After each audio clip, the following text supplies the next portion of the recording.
सज्जनों और देवियों, सदगुरु कबीर का एक पद है, डगमग छाड़ दे मन बौरा, अब तो जरे बरे बनियावे लीन्हे हाथ सिंघोरा, होए निशंक मगन होए नाचो, लोभ मोह भ्रम छाड़ो, शूरा कहाँ मरण ते डर पे सतीन संचय भाड़ो, लोक लाज कुल की मर्यादा यह गले की फांसी, आगे चल के पीछे फिर हैं हुई हैं जग में हांसी, यह संसार सकल है मैला, राम गहे ते सूचा, कहें कबीर राम नहीं छाड़ो, गिरत परत चढ़ ऊंचा, डगमग छाड़ दे मन बौरा, ऐ मन पगले डगमगाहट छोड़ दे। हमारा मन हर बात में डगमगाता रहता है, गुजर कैसे होगा, गुजर को लेकर के ही रोज रात दिन आदमी सोचता रहता है, और गुजर हो रहा है, जब से जन्म लिए आज तक गुजर हो रहा है, आगे कैसे नहीं होगा। और इतना ही नहीं, गुजर की इतनी चीजें हैं जिसे और 2 4 10 लोग साथ में आ जाएं तो उनका भी हो जाए, तो भी मन सोचता है कि आगे गुजर कैसे होगा। बुढ़ापा में सेवा कौन करेगा, और अगर लड़के नहीं हैं तब तो बहुत बड़ा संकट है, क्योंकि लड़के वालों का सारा संकट समाप्त हो जाता है। संसार में जितने लड़के वाले हैं उनके पास कोई संकट नहीं, बस जिनके लड़के नहीं हैं उन्हीं के सर पर संकट मंडलाता रहता है। अनेक भावनाओं में आदमी डूबा टंगभगाता रहता है।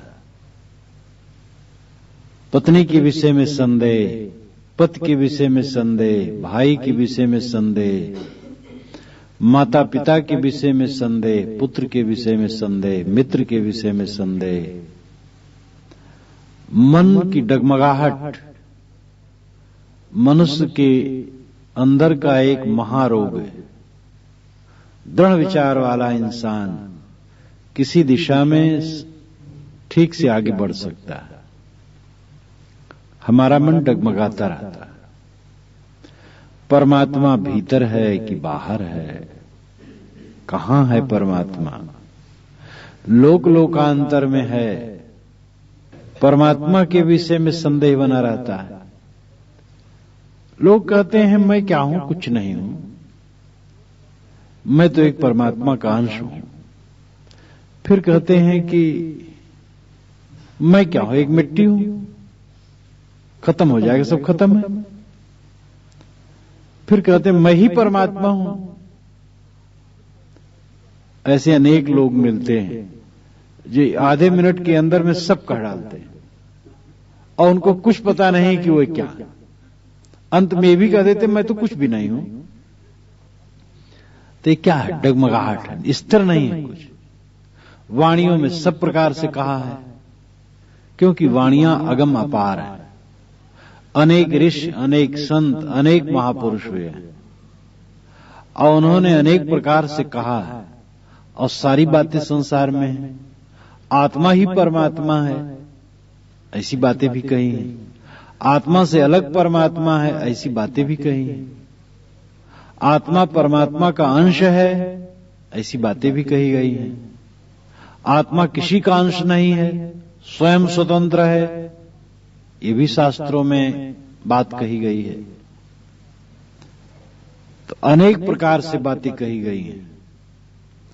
मनुष्य उन सब को सुनकर, पढ़कर दिग्भ्रमित है, डगमगाता रहता है, कुछ निश्चय निर्णय नहीं। युधिष्ठिर ने यक्ष को उत्तर देते समय महाभारत में कहा है, कहा जाता है कि 5 पांडव द्रौपदी के सहित जब वनवास में थे 12 वर्ष के लिए, बहुत प्यासे हुए। युधिष्ठिर ने भाइयों से कहा पता लगाओ कहीं पानी है कि नहीं। पानी लाओ। एक भाई गया एक तालाब पर, पानी पीना चाहा। एक यक्ष था वहां पेड़ पर बैठा, उसने कहा मत पियो पानी, मेरे प्रश्न का उत्तर दो। अगर प्रश्न का उत्तर दिए बिना पियोगे तो मर जाओगे। वो इतने प्यासे थे, ध्यान नहीं दिए, अवहेलना कर दिए, पानी पिए और मूर्छित होकर गिर पड़े। ऐसे 4 भाई आते गए, यक्ष ने सबको रोका और सब गिरते गए। ऐसे 4 भाई आते गए, यक्ष ने सबको रोका और सब गिरते गए।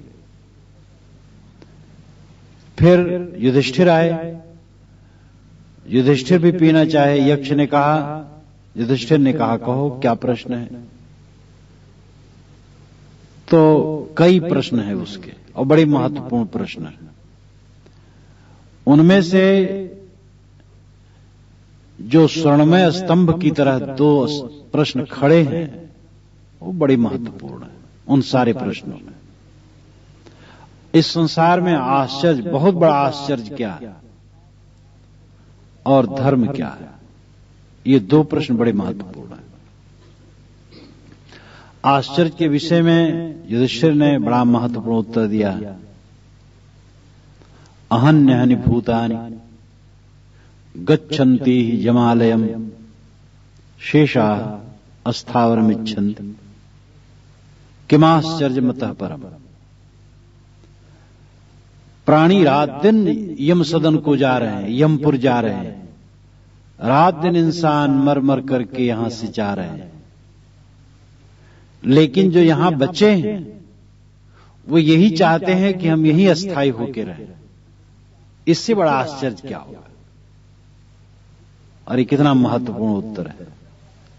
अहन्यहनि भूतानि, रात दिन भूत यानी प्राणी, गच्छन्ति यमालयम्, यमालयम यम के आलय, यमराज के घर जा रहे हैं।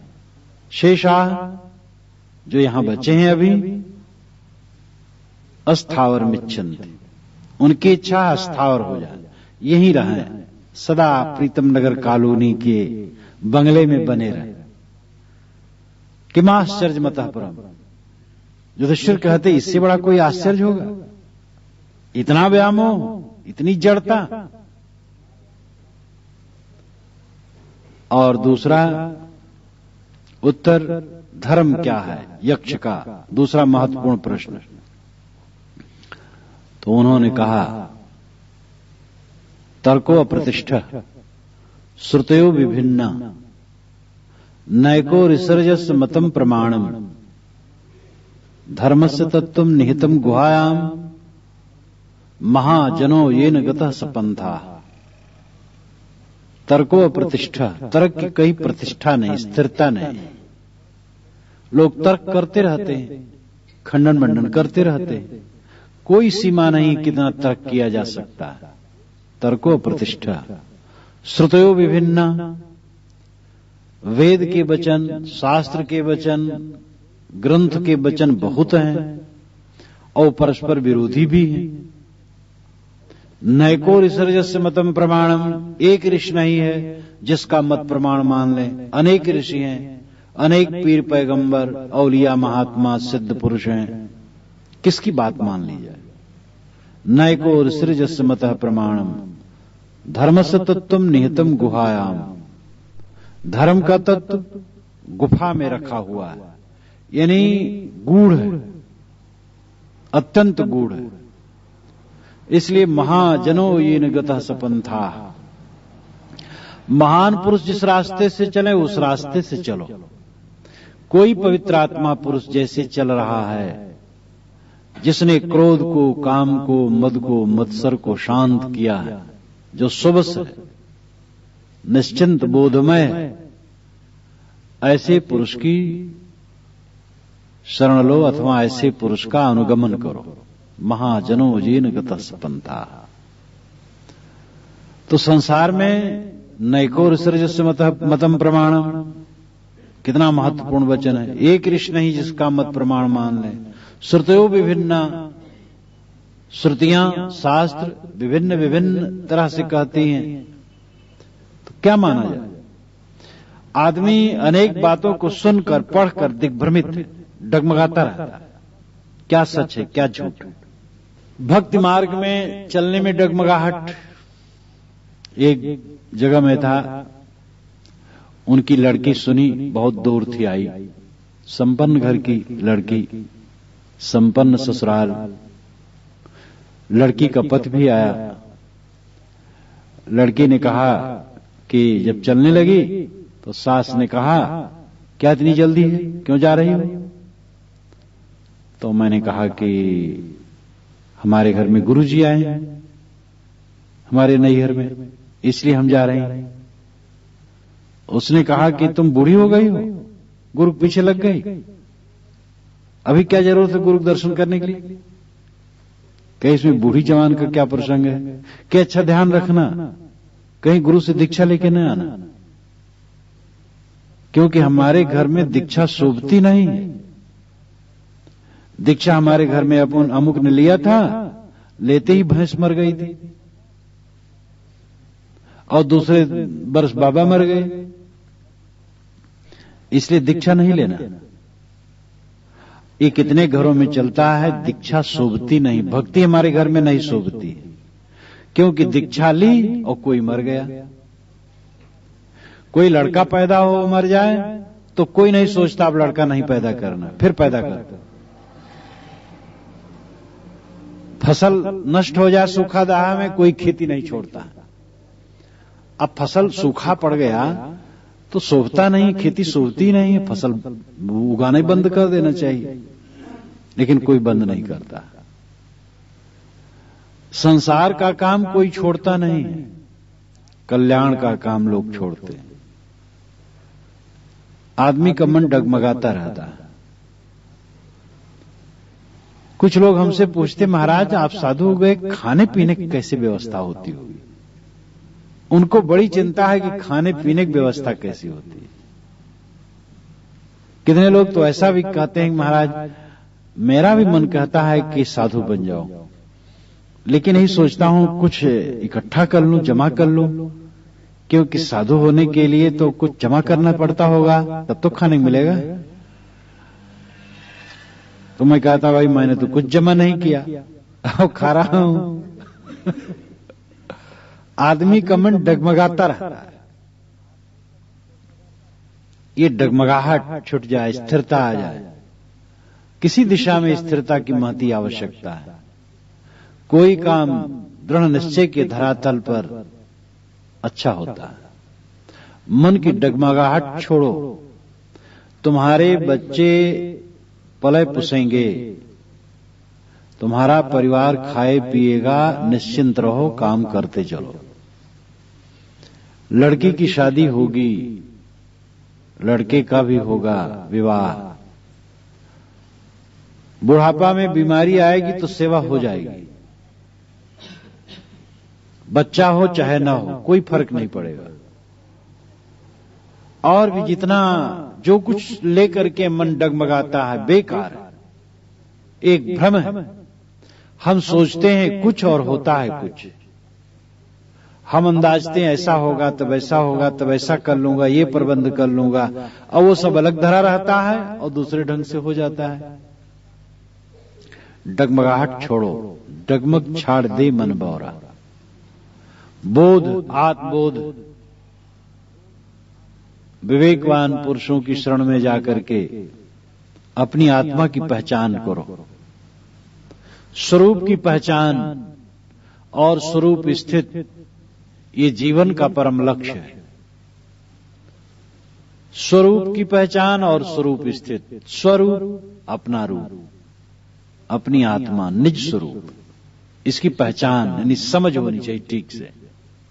यह न किसी का अंश है, न अंशी है, न इससे कुछ होता है, न यह किसी से होता है, न ये टुकड़ा है, न विकृत है। ये तो अजर अमर अखंड है, शुद्ध बुद्ध है। यह कोई उधारी का सौदा नहीं है। अंश तो नाशवान को कहते हैं। अंश सदैव नाशवान होता है। अंश टुकड़े को कहते हैं जो टूट गया हो, और टूट जाने वाला अविनाशी कभी नहीं होता है। आपका स्वरूप नित्य शुद्ध बुद्ध निर्मल है। पाना नहीं है, कुछ भी नहीं पाना है, केवल विसर्जन करना है, केवल छोड़ना। सारे विकारों के छूट जाने के बाद जो शेष रह जाएगा वही अपना धन है। पाने की लालसा एक भ्रम है। पाने की आदत ने हमारे मन में तृष्णा पैदा की है और इसलिए हम सदैव अभावग्रस्त रहते हैं। सब समय लगता है जो अभी ये नहीं मिला, अभी वो नहीं मिला, सब कुछ मिल गया तो भगवान नहीं मिला, मोक्ष नहीं मिला। भगवान और मोक्ष कौन ऐसी वस्तु है जो मिले? जब इच्छा छूट जाएगी, वासना छूट जाएगी, तब एक तृप्ति, अखंड तृप्ति होगी। और ये अखंड तृप्ति ही मानो भगवान का मिलना या मोक्ष का मिलना है। लेकिन हम बाहर से कुछ पाना चाहते, कुछ आरोपित करना चाहते हैं, और जितना आरोपण है मिथ्या। हम अपने आप को किसी में जोड़े ना और किसी को अपने में जोड़े ना। अपने आप को कहीं जोड़ते हो नकली, और बाहर से किसी वस्तु, व्यक्ति, भावना, संज्ञा, क्रिया, गुण, कर्म को अपने आप में आरोपित करते हो, वो भी भ्रम है। सब कुछ को छांट दो। नाम रूपात्मक सारा दृश्य, मन द्वारा कल्पित सारा दृश्य भिन्न है। आपका स्वरूप शुद्ध बुद्ध निर्मल है, कृतार्थ और कल्याणमय है। शरीर के न रहने पर भी वो रहता है।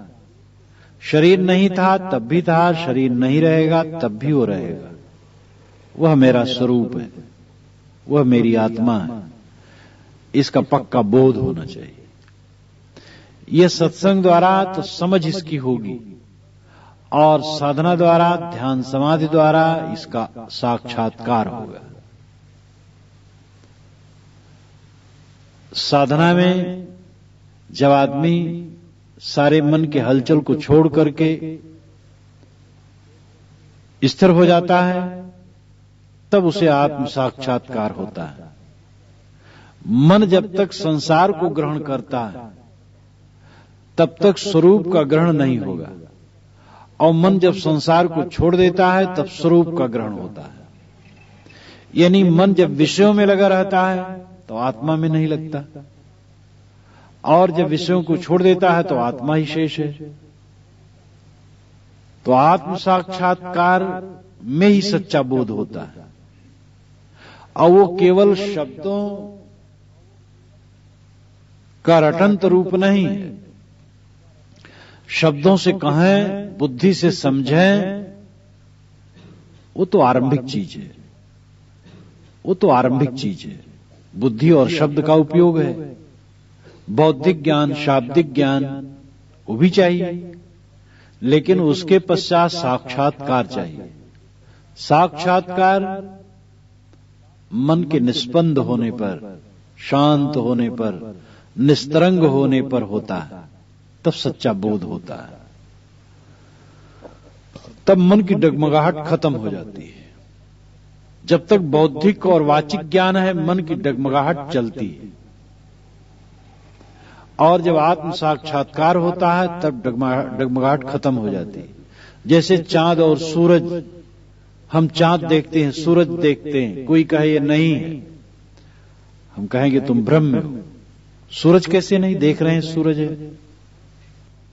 जैसे वो निर्भ्रांत ज्ञान होता है सूरज का देखना, चांद का देखना, उसी प्रकार आत्म साक्षात्कार होने पर आत्मबोध निर्भ्रांत होता है, वांत होता है।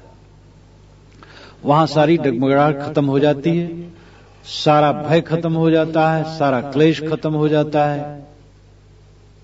भय राग से होता है।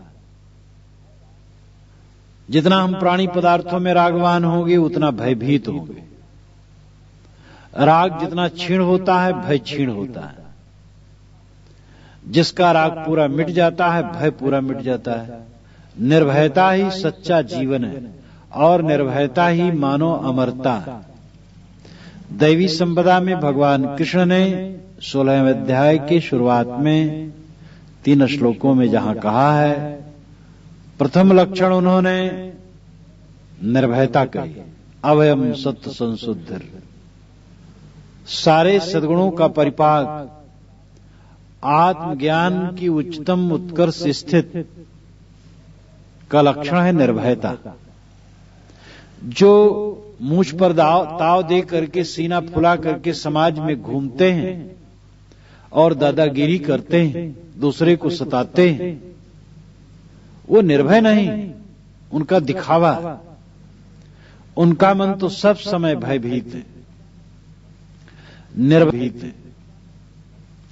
निर्भयता निर्मलता में, निर्भयता अविनाशी बोध में, अविनाशी का बोध, अविनाशी में स्थित राग का क्षय जब होता है और अविनाशी में स्थित होती है, तब निर्भयता आती है, तब डगमगाहट खत्म हो जाती है। साहब कहते डगमग छाड़ दे मन बौरा, ऐ मन पगले डगमगाहट को छोड़, जिंदगी चल रही है और जिंदगी चलेगी, भय मत कर। रोटी मिलेगी, कपड़े मिलेंगे, रहने के लिए छानी मिलेगी, और जिसको तू बड़ा अहंकार पूर्वक संजो रखा है, वो मकान, वो परिवार, वो ऐश्वर्य छोड़ दे, ऐसे कहीं चला जा, वहां भी रोटी कपड़े और निवास मिलेंगे। और तू एक तरफ चला जा, केवल चला जा, पूर्व या पश्चिम, उत्तर या दक्षिण, किसी तरफ जाता रहा, वहां हर जगह तेरे को रोटी और कपड़े और निवास मिलेंगे। लेकिन हम इतने कमजोर हैं कि मकान बना के बैठे हैं, रोजी रोटी का सारा प्रबंध है, लेकिन मन हिलता रहता है, आगे कैसे गुजरोगा। ये सब अनिश्चय, संदेह छोड़ करके, निर्भय होकर के हमें कल्याण पथ में लगना चाहिए। अब तो जरे बरे बनियावे लीने हाथ सिंघोरा, यह पद प्रायः साधकों के लिए साहब कहते हैं, जो कुछ चल चुके हैं, चल रहे हैं, उनके लिए। कोई साधना में चल पड़ा, अब डगमगा रहा है, तो ठीक तो नहीं है। डगमगाओ मत, चलो। अब तो जरे बरे बनियावे लीने हाथ सिंघोरा। पति मर गया, उसकी लाश के साथ जलने के लिए उसकी पत्नी तैयार हुई, और हाथ में उसने सिंदूरदान भी ले लिया। सिंघोरा, सिंदूरदान। जब सती होने के लिए कोई भी नारी अपने पति की लाश के साथ सती होने की चलती थी, श्रृंगार करके चलती थी, श्रृंगार करके सिंदूरदान भी हाथ में ले लेती थी, कि अब वहां अलग रखने कोई गुंजाइश नहीं रहा, पति तो मर चुका है और उसी के साथ जलना है, ये सिंदूरदान भी उसी के साथ जलना है, इसलिए हाथ में सिंघोरा ले लेती, सिंदूरदान ले लेती थी। तो अब तो जरे बरे बनियावे लीने हाथ सिंघोरा। साहब ने कहा, है सती, अब तो जलने बलने में ही आनंद है, हाथ में सिंदूरदान ले लिया, अब क्या डगमगा रहे, इसलिए अब डगमगाओ मत, बस आग में बैठ जाओ। यहां यह न समझना चाहिए कि सती प्रथा का यहां समर्थन किया जा रहा है, यहां तो उदाहरण है। उदाहरण यह है कि सन्मार्ग में चले तो उसमें दृढ़ होकर के चलो, डगमगाओ मत। विषयों के त्याग से ही शांति मिलेगी, भोगों के त्याग से ही शांति मिलेगी। चाहे जितना ही हम औपचारिक कर्म कांड का विधान सुन ले और कह ले, उनकी भी चरितार्थता इंद्रियों के विषयों और भोगों के छोड़ने में, गलत आदतों और मलिनताओं के छोड़ने में। हम सारे विकारों में डूबे रहें, इंद्रियों के भोगों में डूबे रहें और केवल औपचारिक पूजा पाठ करते रहें और समझे भजन कर रहे हैं, ये अपने आप को धोखा देना है। जीवन में परिवर्तन भजन का लक्षण होता है।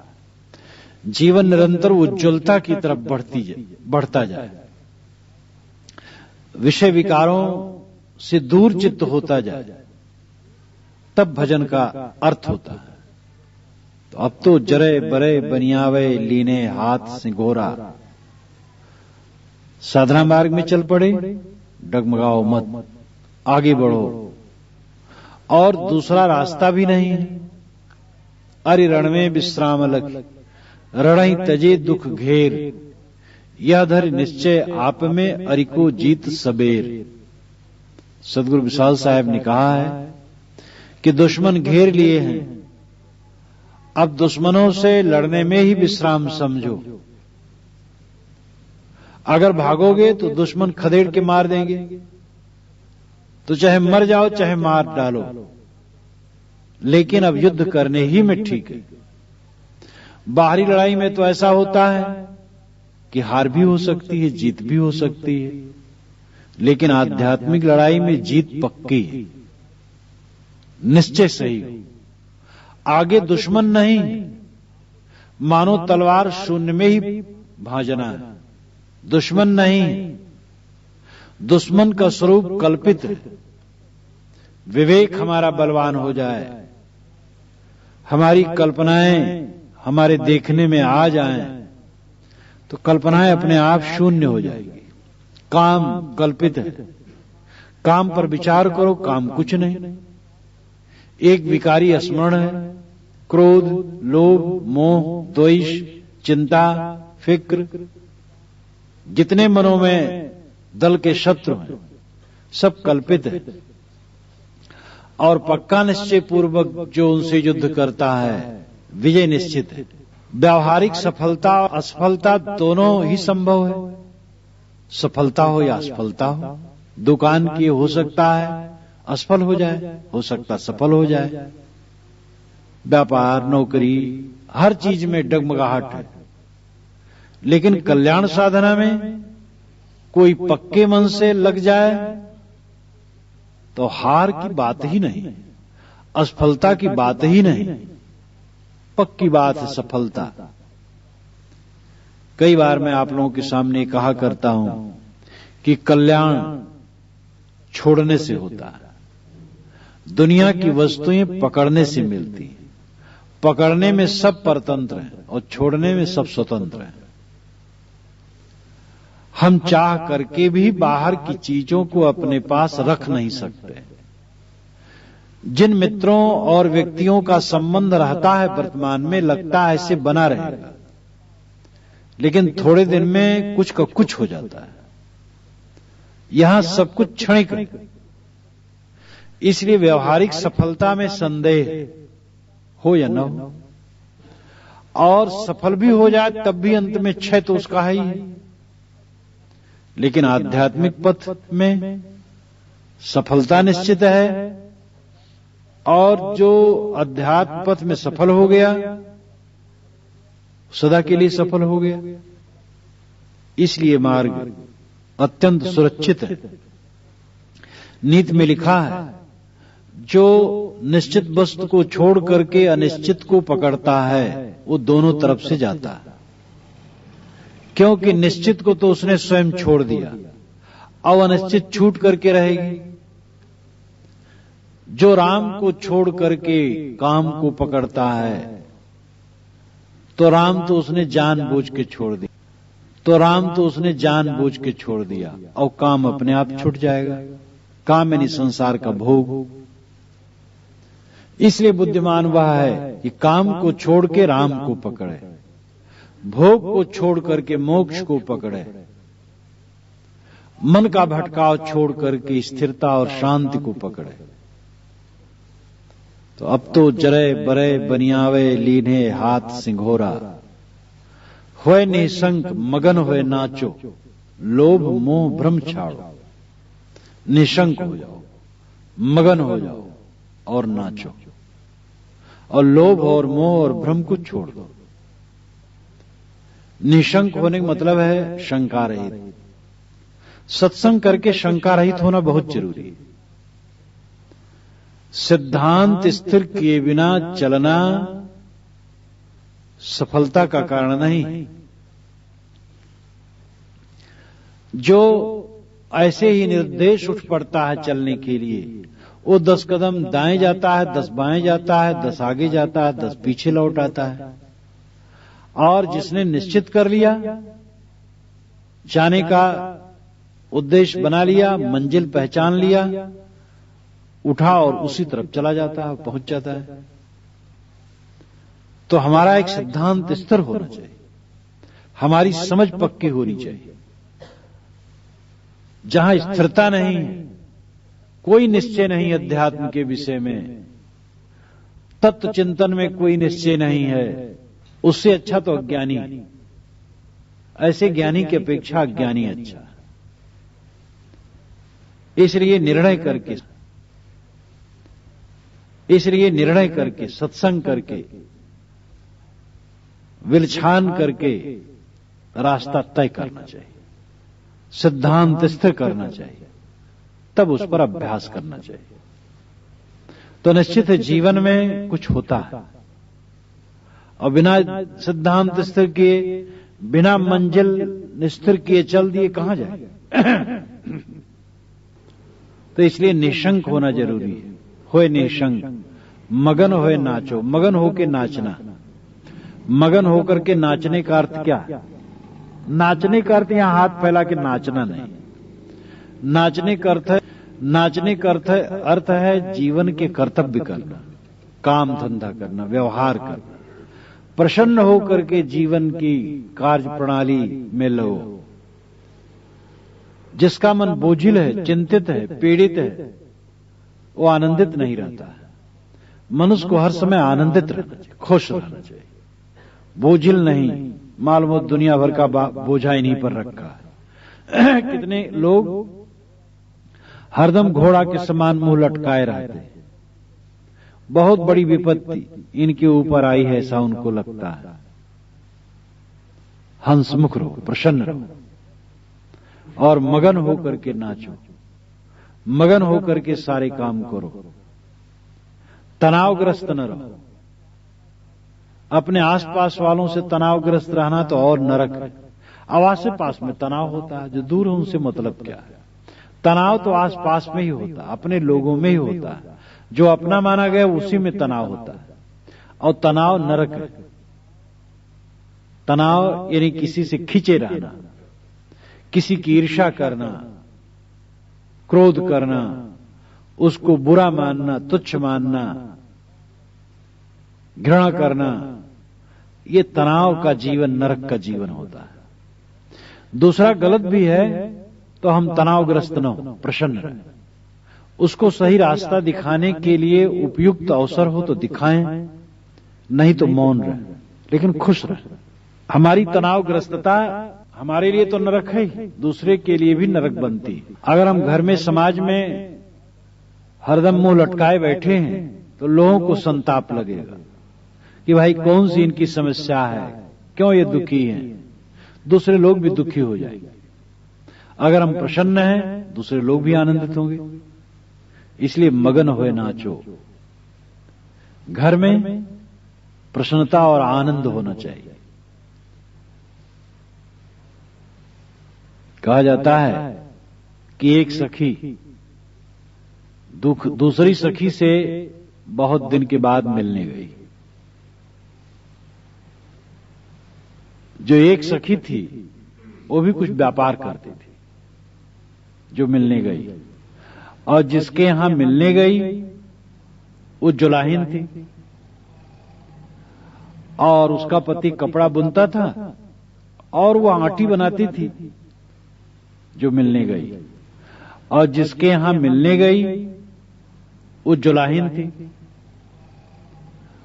और उसका पति कपड़ा बुनता था और वो आटी बनाती थी, सूत की आटी बना करके गोल गोल उसको दिया करती थी। तो बैठी तो आदर सत्कार की बात हुई, खुशी हुई। घर वाली उसके लिए कुछ पानी पीने के लिए प्रबंध करने लगी। जो आगंतुक सखी थी सूत की गोलियां आटियां देखी, बड़ी सुंदर सुंदर थी। मन चला और एक आटी उठा करके उसने अपने कांख में दबा लिया।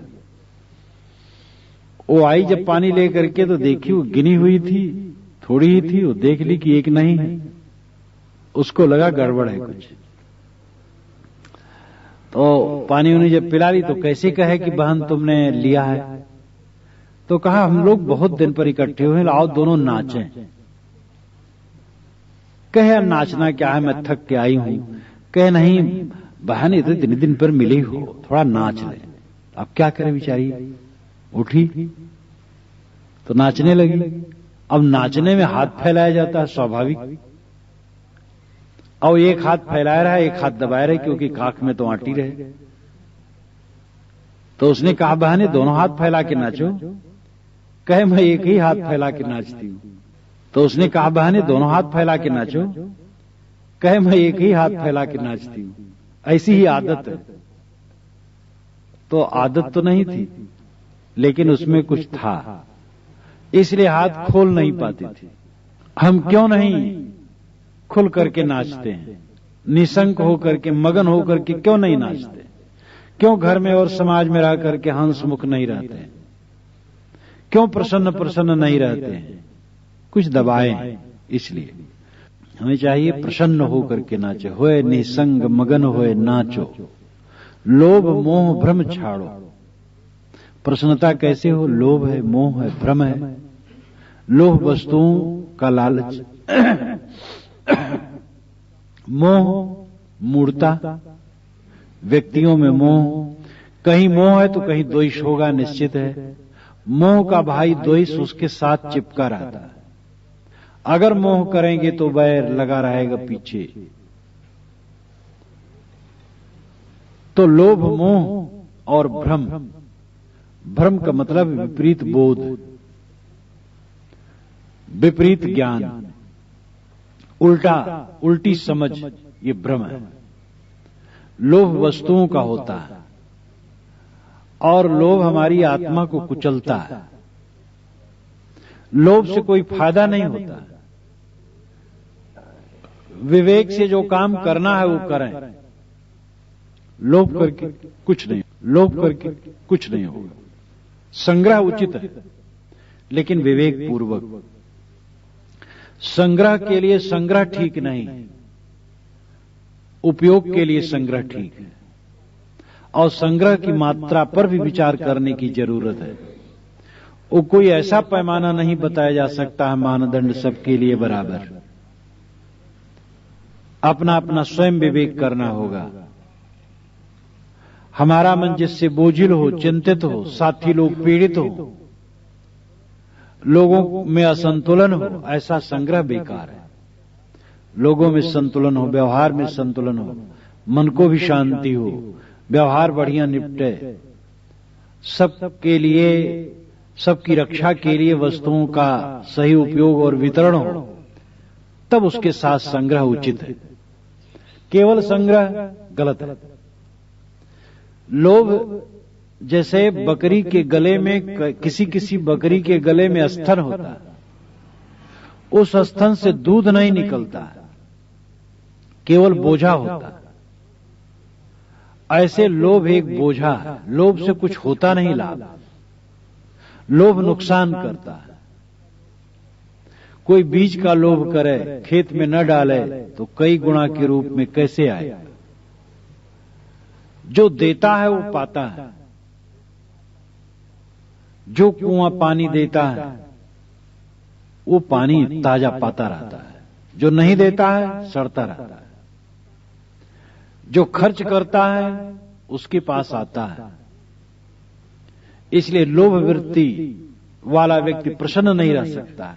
कुछ लोगों में ऐसी बात होती है, लोभ वृत्ति वाले होते हैं, वो चमड़ी जाए लेकिन दमड़ी न जाए।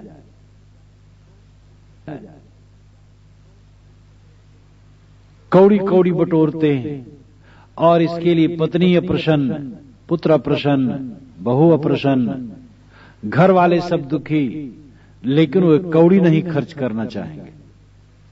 तो ये नरक है। और मोह, मोह सब में अगर हो जाए तो मोह नहीं हो तो समता है। सब में मोह नहीं होता, मोह एक में होता है, किसी में, एक में, दो में, और वो मोह विकार पैदा करता है। मोह में मूढ़ता उत्पन्न होती, जड़ता उत्पन्न होती है। मोह आने पर हम किंकर्तव्य विमूढ़ होते हैं। मोह ऐसा पर्दा है कि ऐसा ऐसा खतरा पैदा कर देता है कि क्या कहा जाए। एक एक मानसिक विकार। एक भाई ने दूसरे भाई की इसलिए हत्या कर दी कि वह उसे कुमार्ग में जाने से रोकता था। एक बड़ा भाई किसी एक दूसरी लड़की से गलत ढंग से फंस गया था। छोटा भाई बड़ा होनहार, बड़ा सुंदर, ग्रेजुएट और घर का काम संभालने वाला, दुकान करता था, और उसने रोका कि भैया ये ठीक नहीं है, हमारे घर की मर्यादा डूब रही है, आप ऐसा न करें, आपकी पत्नी सुंदरी घर में है, बच्चे हैं, आप ऐसा न करें। इतने पर ही रात में उसने उसको काट दिया, छोटे भाई को। अब वो तो मार डाला गया और स्वयं जा करके थाने में खड़ा हो गया। उसका आजीवन कारावास हो गया। ये सच्ची घटना है, अभी 2-3 वर्ष की। 2 ही लड़के थे, घर सूना हो गया। कैसा प्रबल है मोह।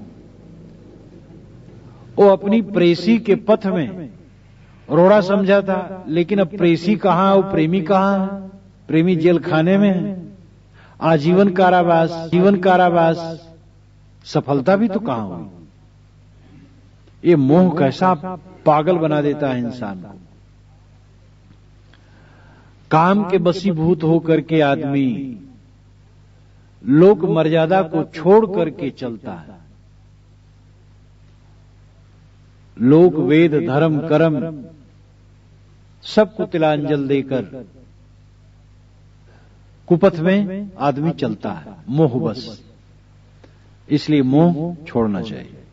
और भ्रम का मतलब है गलत समझ। गलत समझ होने से भी हम सच्चे पथ पर नहीं चल सकते हैं।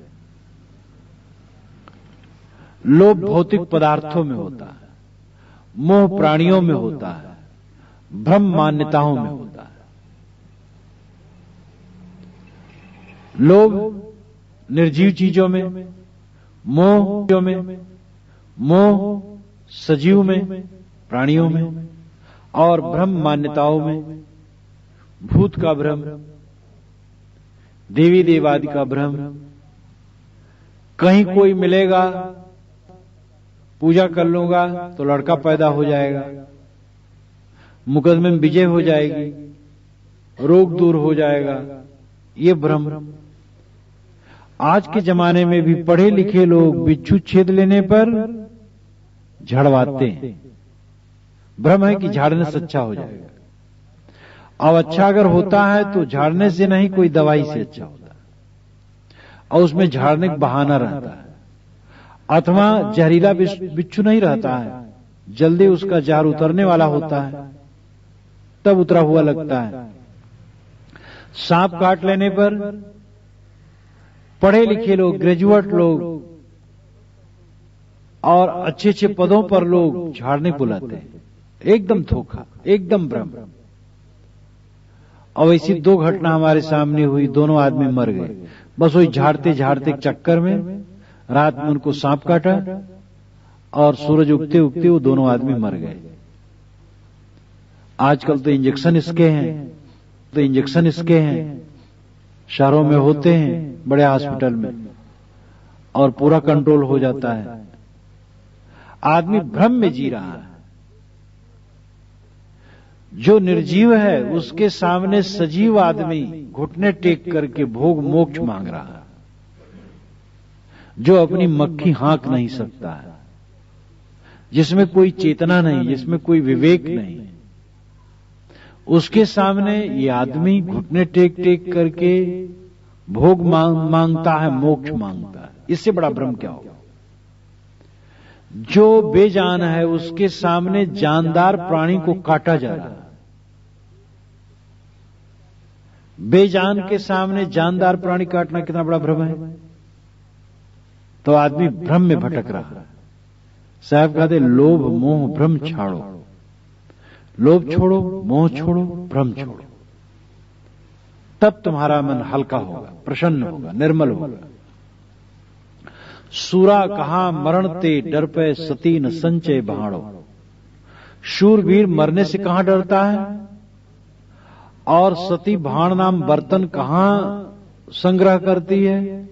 भाण भाण कहते हैं भाड़ो, भाण बर्तन। बर्तन का मतलब बटलोई लोटा नहीं, बर्तन का मतलब ये शरीर रूपी बर्तन। सती न संचय भाड़ो। सती अपने शरीर की रक्षा नहीं करती, वो तो धड़धड़ा करके पति की लाश लेकर के चिता पर बैठ जाती। उसका वो संचय भाड़ बर्तन शरीर का संग्रह नहीं करती। सती न संचय भाड़ो। शूर और सती का उदाहरण साहब ने खूब दिया। सूर, सती और संत को बारंबार उन्होंने लिया। सती लहर घड़ी एक है, सूर लहर घड़ी चार। साधु लहर है जन्म भर, मरे विचार विचार। सती लहर एक घड़ी, वो अपने पति की लाश को लेकर के आग में बैठी और कुछ समय तक धैर्य रखे, बस वो मूर्छित हो जाएगी, वो जल जाएगी। एक घड़ी भी ज्यादा होता है और कम में हो जाएगा। और सूर लहर घड़ी चार। शूरवीर युद्ध में लड़ने गया तो 4-6 घंटे लड़ता रहा, विपक्षी को मार देगा या स्वयं मर रहेगा। लेकिन साधु लहर है जन्म भर, मरे विचार विचार। साधु की लहर जन्म भर है, विचार विचार करके मरना है। इधर इसका मतलब नहीं कि साधु बहुत परेशान रहते हैं ये अर्थ नहीं लगाना कि वो बेचारे रात दिन मन ही में परेशान रहते हैं। ये ठीक है कि आरंभिक साधना में साधक का मन थोड़ा डगमगाता है, समय समय से डामाडोल होता है। कभी कभी मन उनका बहुत भटका दिया, एकदम ऊब जाते हैं। कभी कभार, बाकी समय ठीक है। लेकिन साधना में चलते चलते सुवस्था उनको होती जाती है, और किसी दिन ऐसा हो जाता है पूर्ण निर्विकार, निश्चल, स्थिर। लेकिन हां, अर्थ यह है कि जीवन भर मन को देखना है। मन को मृतक जान के मत कीजिए विश्वास। साधु तहां तक भय करें जहां तक पिंजर सांस। मन मर गया तो विश्वास मत करना, ये मरमर करके जीता है दुश्मन। एक नौजुवक सिर मुड़ा लिया था, सिर मुड़ा करके अपने मित्रों में गया। सब हंसने लगे, अरे सिर कैसे मुड़ा ले, कोई मर गया है? कहे हां, मन मर गया। कहे मन मर गया है तो मन मरने से तुम खुश हुए हो कि नाखुश? कहे नहीं, खुश हुआ हूं। तब क्यों मुड़ाए? कहे डर है कि फिर न जी जाए, इसलिए मुड़ा लिया हूं। तो मतलब है मन ऐसा है कि मरमर करके जीता है। मन निर्विकार हो गया, सावधान न रहो, क्षण में विकार आ सकता है। इसलिए साधक सावधान रहता। सावधानी ही साधना, निरंतर सावधान, निरंतर सावधान, सावधान। वाणी में सावधान रहो, पता नहीं तुमसे कब गलत बात निकल जाए। कर्मों में सावधान रहो, पता नहीं कब गलत काम कर डालो। मन में सावधान रहो, पता नहीं कब गलत चिंतन हो जाए। सदैव सावधान। जो सावधान रहता है वो भटकता नहीं। तो सूरा कहां मरण ते डर पे। शूरवीर मरने से कहां डरता है। और सती न संचय भाड़ो। सती अपने पति की लाश को लेकर के आग में बैठ जाती है। वो अपने बर्तन को, अपने शरीर को सुरक्षित नहीं रखना चाहती, वो तो खाक कर देना चाहती। साधक वही है जो देह के अभिमान को खाक कर दे। जो घर फूके आपना चले हमारे साथ, तो बाहर का घर फूकना नहीं, अहंकार का घर फूकना। जो अपने अहंकार का घर जला देगा वही कल्याण पाएगा। हमारा अपना सारा माना हुआ मोह जब खत्म होगा तब हमारी आत्मा ऊपर दक्ष निकल आएगी। जैसे कचड़े में सोना हो और फूंक दिया गया हो, सब कचरा जल गया हो तो सोना चमकने लग जाए। इसी प्रकार तमाम मान्यताओं के कचड़े में मेरी आत्मा छिपी हुई है। वो सारी मान्यताओं का जाल जब जल करके राख हो जाएगा तब आत्मा चमक उठेगी। मोर हीरा हेराए गए कचरे में, ये बड़ा बढ़िया वचन है कबीर साहब का। कोई हेरे कहां, कोई हेरे कहां, कोई हेरे पानी पत्थरे में। साहब की तो बात ही है कि एक ऐसी है कि जो बाढ़ के समान है, एकदम भय भ्रम धरई उठाई। गोस्वामी जी ने कहा है, तुलसी बानी संत की जोर भेदई आई, अनुभव सुख उत्पत्ति करत। ये गोस्वामी जी ने वैराग संदीपनी में कहा। वैराग संदीपनी उनकी बहुत पतली पुस्तक, कुल 60-70 दोहा चौपाई हो गए। अनुभव सुख उत्पत्ति करत, भय भ्रम धरई उठाई, तुलसी बानी संत की जो उर भेदई आई। तुलसीदास जी कहते हैं, अगर संत की बानी हृदय में आए तो हृदय के भ्रम को तोड़ करके, भ्रम और भय को उठा करके अलग रख देती और अनुभव सुख उत्पन्न करती। जो डॉक्टर होता है जब ऑपरेशन करता है तो आधा नहीं करता है, एक ही बार में फक दे काट देता है और जितना कूड़ा कचरा है सब दबा करके बाहर कर देता है। कबीर साहब ऐसे ही ऑपरेशन करने वाले सर्जन हैं। तो कहते हैं, मोर हीरा हेराई गए कचरे में। एक कचरा जले तब हीरा चमके। और कचरा क्या है? मोह, मान्यता, मानंदी, अहंता, ममता। अपनी आत्मा पर हमने जो कचरा लाद लिया है। सूरा कहां मरण से डर पे, सती न संचय भाड़ो। लोक लाज कुल की मर्यादा, यह गले की फांसी। लोक लाज और कुल की मर्यादा भी गले की फांसी। एक बार एक महिला से मैंने कहा, तुम सत्संग में इस समय क्यों नहीं आती हो? कि साहब कुछ कारण है, हमके बताओ कारण क्या है? कि घर वाले कहते हैं कि तुम जहां सत्संग हो रहा है वहां क्या जाती हो, वहां छोटे लोग बैठते हैं। जहां मैं उस समय बोल रहा था साधारण लोगों में बोल रहा था, एक गांव में था। अब वहां साधारण लोग थे, साधारण जाति वाले थे। तो उन्होंने कहा कि लोग कहते हैं कि साधारण लोग वहां बैठते हैं। हम कहे देखो, पतंगे दीपक के पास जाते हैं, वो दीपक चाहे भंगी यहां जले चाहे ब्राह्मण यहां। और इतना भी नहीं समझती हो तुम? भंवरे वहां पहुंचते हैं जहां सुगंधित फूल होते हैं। वो भंगी के बाग में है कि ब्राह्मण के कि हिंदू के कि मुसलमान के, कोई मतलब नहीं। इतनी भी गुण दोष का परख नहीं है आप लोगों को मनुष्य होकर के। तो बेचारी बहुत लज्जित हुई। छोट कोटि के लोग जहां हैं वहां बड़े लोग कैसे सत्संग में बैठे? मीरा के ऊपर यही तो आफत आई थी, जो रविदास एक हरिजन कुलोत्पन्न संत को उन्होंने गुरु बनाया। और हरिजनों के टोले में जब रविदास पहुंचे, मीरा नाचती हुई राजभवन से वहां पहुंच जाए मस्त होकर के। इसलिए राजा लोग चिढ़ गए और उसको मारने के लिए सब प्रयत्न करने लगे। तो ये लोक लाज और कुल की मर्यादा गले की फांसी है।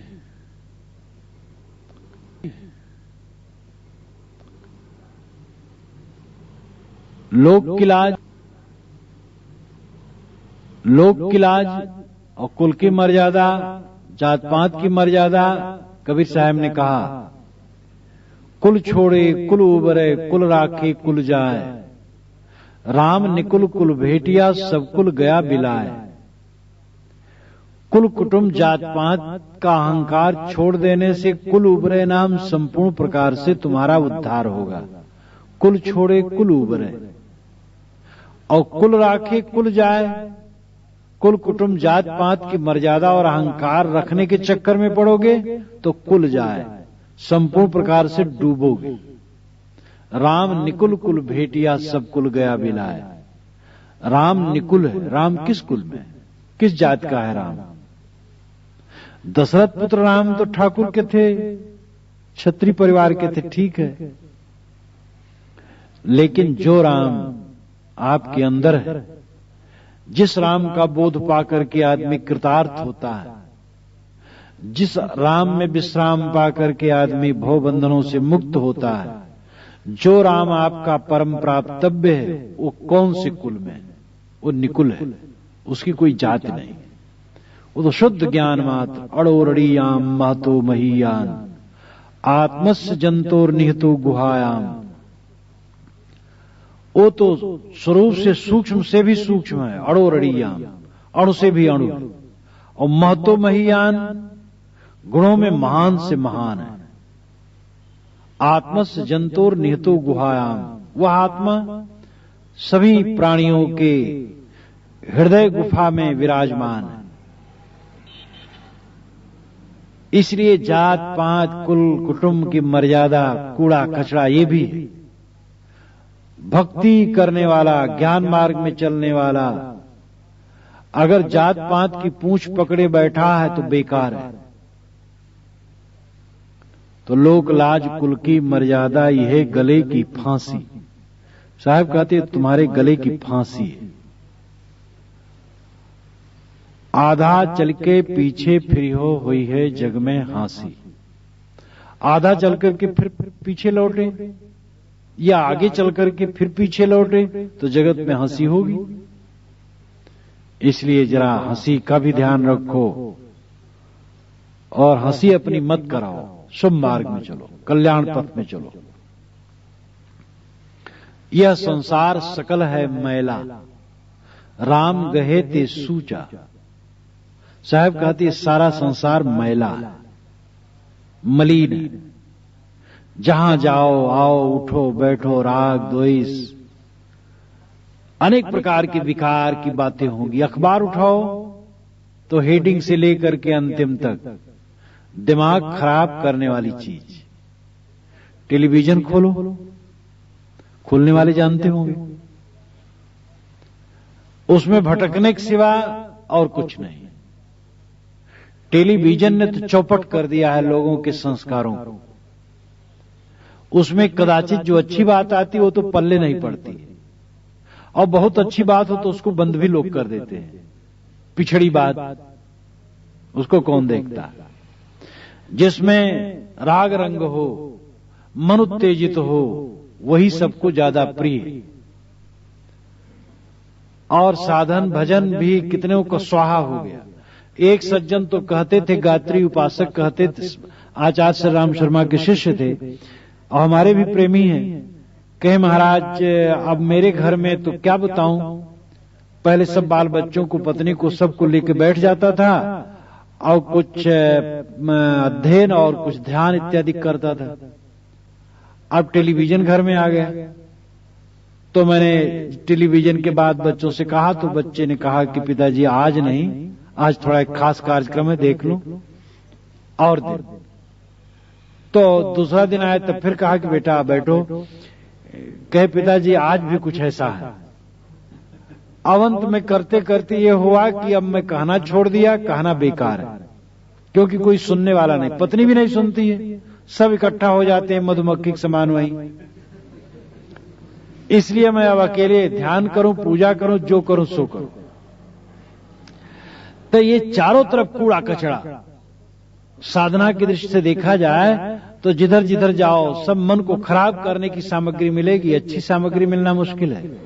कोई ज्ञान की बात, भक्ति की बात, विचार की बात कहने वाला, सुनने वाला, सोचने वाला कम। सब तरफ राग द्वेष कलह कल्पना। यह संसार सकल है मैला, राम गहे ते सूचा। साहब कहते केवल राम पवित्र है, वही पवित्र है, उसी को पकड़ो।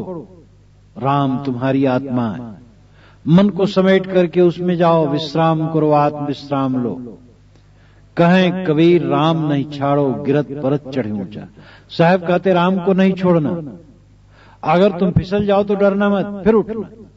साधना में होता है आदमी गिर जाता है फिर उठे, कहीं गिर गए तो बस पड़े रहे, अब तो गिर गए, सड़क में गिर गए तो क्या वहीं पड़े रहोगे? उठोगे, धोगे, फिर साफ कपड़ा पहनोगे, फिर चलोगे। गिरत परत चढ़े ऊंचा, डगमग छाड़ दे मन बौरा। अब तो जरे बरे बनियावे, लीने हाथ सिंघोरा। हुए निशंक मगन हुए नाचो, लोभ मोह भ्रम छाड़ो। शूरा कहां मरण ते डर पे, सती न संचय भाड़ो। लोक लाज कुल की मर्यादा, यह गले की फांसी। आगे चल के पीछे लौटे, हुई हैं जग में हांसी।